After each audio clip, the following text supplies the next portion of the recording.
Assalamualaikum warahmatullahi wabarakatuh.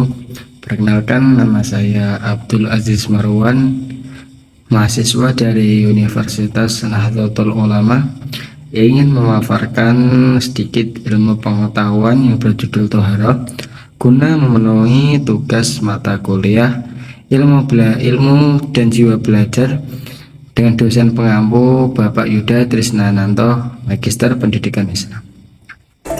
Toharoh. Ya, yang pertama ada pengertian toharoh. Toharoh secara bahasa yaitu suci dan bersih, baik itu suci dari kotoran lahir maupun dari kotoran batin berupa sifat dan perbuatan tercela. Sedangkan secara istilah fikih, toharoh adalah mensucikan diri dari najis dan hadas yang menghalangi sholat dan ibadah-ibadah sejenisnya dengan air atau tanah ataupun batu.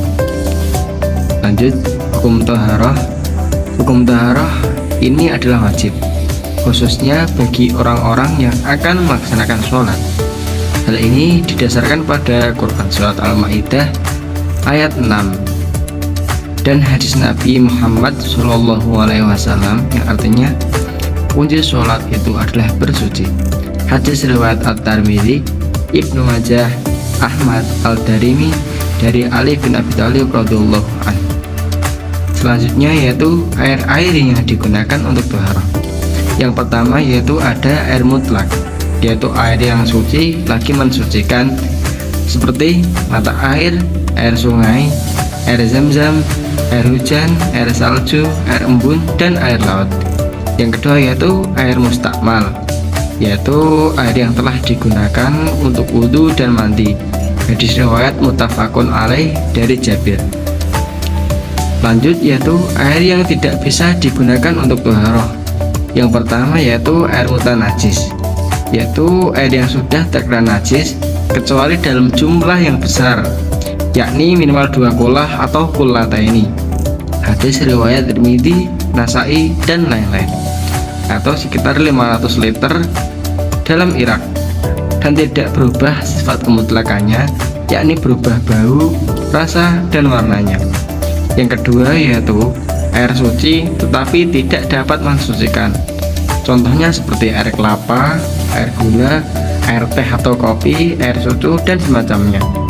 Yang ketiga yaitu air musyamas, yaitu air yang terdapat dalam wadah dari perak maupun emas yang terkena sinar matahari. Selanjutnya yaitu wudhu.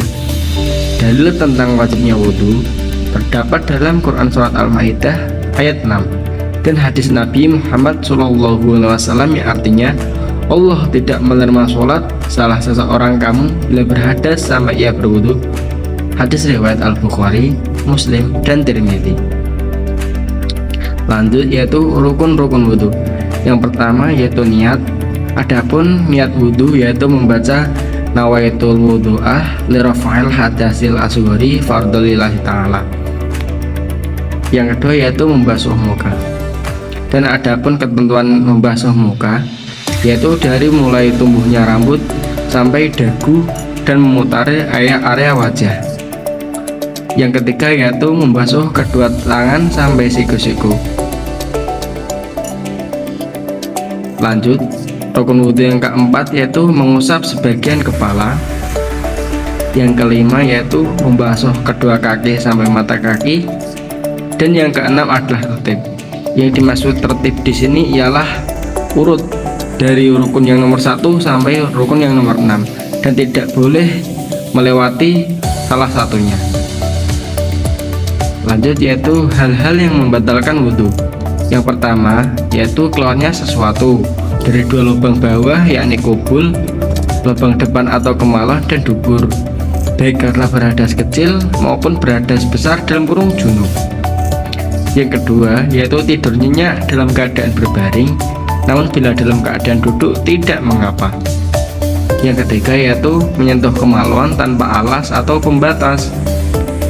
Yang ketiga hilang akal seperti gila atau pingsan. Yang kelima yaitu saling bersentuhan kulit antara lawan jenis yang bukan muhrim.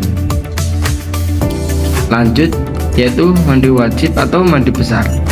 Mandi wajib atau mandi besar adalah mandi yang wajib dilakukan bila seseorang terkena atau mengalami hadas besar seperti keluar mani dan wiladah.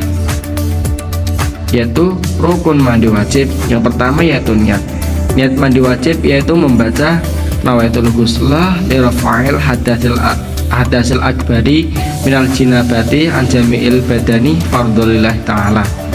Yang kedua yaitu meratakan air secara merata dari ujung rambut sampai ujung kaki dan pastikan tidak ada bagian yang terlewat sedikit pun.